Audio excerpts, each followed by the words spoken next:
Sa barangay development program pa lang, no, ang binibigay ninyo 2 million bawat sa pinakamahihirap na mga barangay. Para sa mga ambisyon mo, billion-billion yun, no? So the discrepancy is so huge, and it's actually very obscene to look at. And all of this is really quite an obscene exercise, no? 6.5 billion po ang tinigbas, Ma'am Lorraine, Brother Franco, mga kababayan, mula sa supposedly 10 billion para sana sa mga almost 800 barangays. Poorest barangays. Poorest barangays na mga matagal na ginapos at sinira ng terorismo ng CPP, NPA, NDF.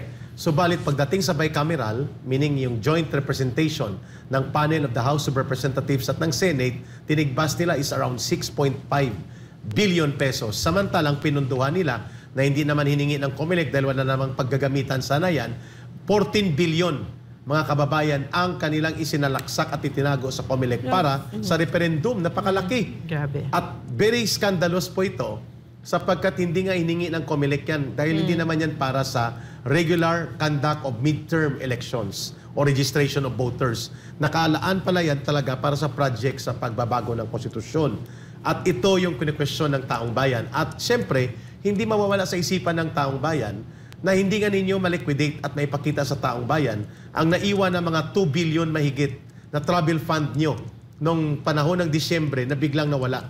At kayo'y nagkawalaan din at naglakwat siya ang marami sa inyo sa House of Representatives. Ngayon, ang mga ganitong hakbang ang inuuna nyo samantalang umaharap tayo sa napakataas na mga bilihin.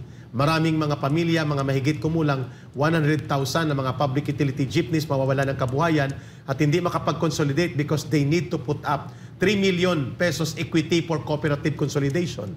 Sino ang mag-aalaga nito at mag-aruga sa mga taong ito? At ang napakalaking problema ngayon, nabubulok yung mga gulay dahil kulang sa storage facilities ang ating Department of Agriculture. Unahin ninyo mga papirma na ito. Kaya tama yung ginagamit na word ni Ma'am, obscene. Dadagdagan ko, scandalous maneuver o political, immoral. So immoral. Yes, sapagkat sa panahon na lugmok ang milyong-milyong mamamayan, o unahin ninyo ang panluloko sa papirma-pirma na hindi ito interes ng mamamayan.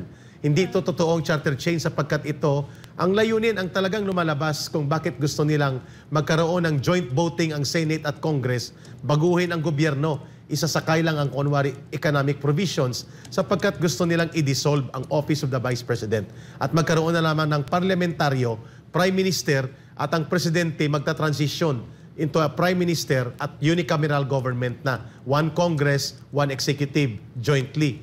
Pero hindi yon ang totoong layunin nila. Concentration ng poder at extension ng poder. Kaya nila ginagamit ang panluloko na ito. So tigilan nyo nga yan at gagamitin namin ang termino dito, iskandaloso, napaka walang mudo at immoral at walang damdamin, insensitive. Ang mga taong ito na ginagamit ang kapobrihan ng mga mamamayan para lokohin at linlangin sila sa isang political agenda. Pero magkaroon kayo ng pag-iingat, mga kababayan. Sapagkat ang CPP, NPA, NDF naglabas ng directive kaninang umaga.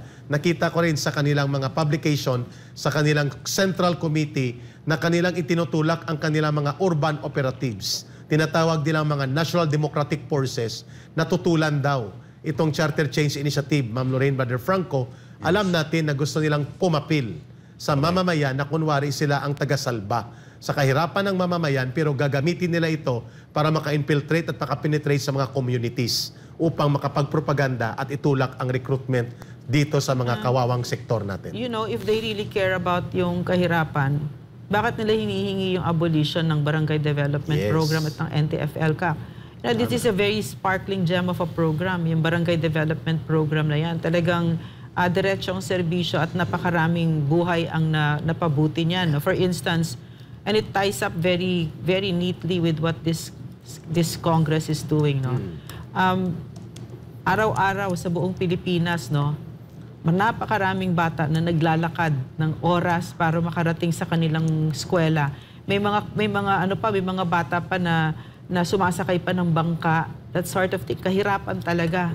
And yet, ganito yung discrepancy. Nakikita natin ngayon, no, na they are willing to spend billions for the ambition of their leader to suck up to their leader. while millions of Filipinos are suffering. At doon mo lang naman ibubuhos yung pondo na yun. There's no need to reinvent the wheel. Napakita na ng NTF-ELCAC na this program really works. It really targets precisely, exactly, no, kung ano yung pangangailangan ng ating mga kababayan. And yet, tinitigbas ninyo ng ganyan, bilyon ang tinatanggal ninyo 6.5 para doon sa mga kababayan natin na talagang nangangailangan. So, masakit tignan lahat ito. Napakasakit tignan lahat ito, no, mga kababayan. This circus that's playing out before our very eyes. But I hope it really wakes you up so that nakita ninyo na yung Congress naman na yan, hindi naman yan nanggaling sa bula. Tayo ang naglagay dyan sa mga yan. Okay? Yes, so sa susunod na elections, gandahan ninyo yung pagpili nyo. And I would like to segue doon sa pag-insert ng 14 billion budget doon sa budget ng Comelec na hindi nila hiniling na nilagay sa under plebiscites. Correct. Ibig sabihin yan, isa lang ibig sabihin yan, peke ang umiikot na People's Initiative. Alam mo kung bakit? Kasi wala pang lumalabas na signature campaign, naisip na ng Kongreso na maglagay ng budget ng plebiscite on a year na non-election year. Ayun. Ibig sabihin, meron ng plano na magkakaroon ng initiative, ng People's Initiative, magkakaroon ng plebiscite this 2024. Wala pang lumalabas na People's Initiative. Ibig sabihin, ang pinanggalingan ng initiative ay hindi sa people. Correct. Oh, yan. Klaro, Congressional anomalya talaga. initiative. Congressional initiative. Yeah. Maanomalya talaga, no? Kasi in the first place, paano bibigyan ng support ng tao ang People's Initiative, di ba? No, klaro. It should be coming from the people. Oh, kaya nga, There has People's to be a Initiative. groundswelling of support.